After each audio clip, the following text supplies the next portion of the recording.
ये तो मैं पहले बोल चुका हूँ कि ये जो ऑडियो रिलीज़ हो रही हैं इसके अंदर इससे कतई नज़र के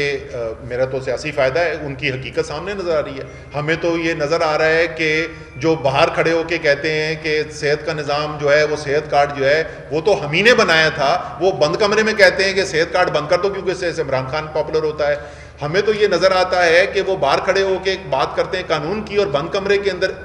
मशवरे दिए जा रहे हैं कि अच्छा वजीर आजम मशवरा दे रहा है, पाकिस्तान का वजीर आजम मशवरा दे रहा है कि अच्छा इंडिया से तो मशीनरी लाना अलाउड नहीं है, तो ऐसा क्यों नहीं करते, उसको घुमा दो किसी तीसरे मुल्क से लेके आ जाओ। और आगे जवाब ये मिल रहा है कि नहीं उसका खर्चा बहुत ज़्यादा हो जाएगा उसके अंदर। तो हमें तो ये बहुत सारी हकीकतें अंदर से नज़र आ रही हैं ना।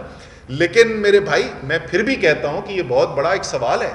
और शायद सुप्रीम कोर्ट को इसकी तहकीकात के लिए कोई सोमोटो एक्शन लेना चाहिए कि ये दुरुस्त नहीं है कि पाकिस्तान के हाईएस्ट लेवल के ऊपर डिस्कशन जो हैं इस तरीके से बाहर आए। बाकी ये नहीं मुझे पता लीक कौन कर रहा है, ज़ाहिर है हमारा तो सिस्टम के ऊपर कोई नहीं है, लेकिन अभी तक हमें ये नज़र आया है कि जो लीक्स उनकी हुई हैं उनसे उनके सियासी बयानिए को बेतहाशा नुकसान हुआ है। और अभी तक हमारी लीक जो हुई है उससे तो सिर्फ ये पता है कि साइफर जो है वो हकीकत है और इमरान खान बंद कमरे में भी वही बोलता है जो बात पब्लिक के सामने करता है।